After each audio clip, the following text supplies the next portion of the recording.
We want to introduce Mayor Karen Bass, who's going to talk to us tonight on the recovery effort 1 year later. Mayor Bass, we thank you so much for being here for us. As we mentioned, 16,000 homes and businesses were destroyed in the fires. But at this point, we just heard Liz there. Fewer than 10 homes have been rebuilt in L.A. County. How do you explain that to the people of your city? Well, first of all, there are different areas of jurisdiction. So in the city of Los Angeles, it is the Pacific Palisades. The other areas are outside of the city. And I do have to tell you that the first few months after a disaster like this, the attention is paid to clearing out the debris. That took several months. So if you're going to look at the rebuilding, you could say that it started in around April. The fact that we have over 400 homes in the Pacific Palisades that are actively under construction now. There's about 2 that are pretty much ready to move in and several more that will be ready in the next few months. I know that it is very difficult for anyone who is not in their homes, but this is actually pretty quick. You look at the fires that took place in Maui, and that was 2 years ago. And the number of homes that have been built and under construction is a similar number. Mayor to Bass, Los Angeles. yeah, Mayor Bass, I hear you, but I also know that Hawaii is an island nation, or a group of islands in the middle of the Pacific Ocean, versus California, which I think has the 5th largest economy in the world. Los Angeles, one of the great cities on this planet. Are you trying to tell me and our viewers, and it's okay if you are, but I want to make sure I understand you, you're proud of your efforts and what's happened in Los Angeles up to this point? You know, listen, I will not be proud until 100% of Palisadians are back home. If you want a California comparison, I can give you a California comparison. We've had a number of wildfires in different cities. And if you judge our progress compared to other cities, we are months and months ahead. A lot of the problems that individuals are facing, like the ones that you interviewed, are insurance, it's financing, it's banking.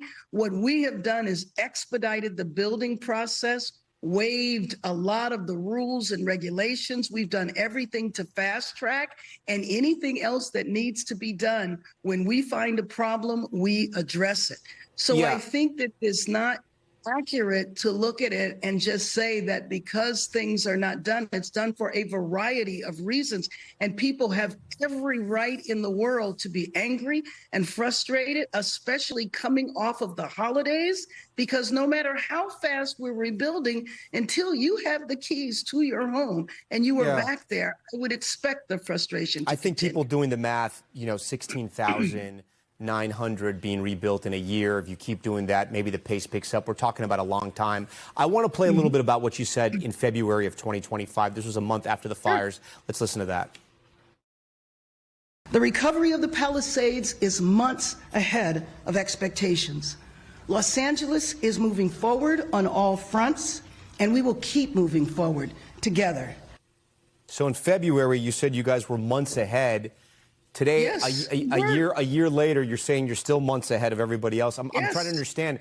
I mean, let me ask you a question. Are you satisfied? Are you proud of the effort?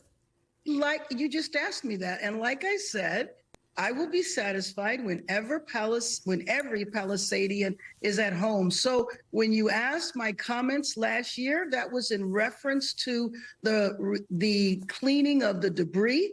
And we did do that months ahead. Again, I'm not trying to say everything is wonderful here. We have thousands of people out of their homes. And by the way, in terms of the numbers in the Palisades, there were 5,000 homes that were destroyed. We have approved the rebuilding of 800 homes. 400 are in construction now, and people's challenges are complex. Our responsibility is the permitting process and also the advocacy so that they are able to get the insurance and the relief from banking in terms of their mortgages. Looking back on the past year, what would you have done differently? Oh, my goodness. I mean, let me just tell you that Los Angeles facing this disaster is something that Los Angeles has never seen before. And what we are bracing ourselves for, and I think a lot of other places around the country, are weather events that we've never had and would have never expected. Those were hurricane strength winds in an area that has never seen a hurricane. And so in terms of our preparation, way more aggressive, looking and expecting events that we would have not experienced in our city before. What would you say is the biggest hurdle? Is it the insurance industry? Is it the red tape of trying to get payments? What do you think it is? The biggest hurdle right now, I believe, is insurance. But also, I'm really concerned about the mortgage payments. You know, a lot of banks said they would waive mortgage payments for a year, but that year is about up. So I've been advocating with the banks to extend it, and Bank of America stepped up and have extended their forbearance, which means you don't have to pay your mortgage while you're out paying rent.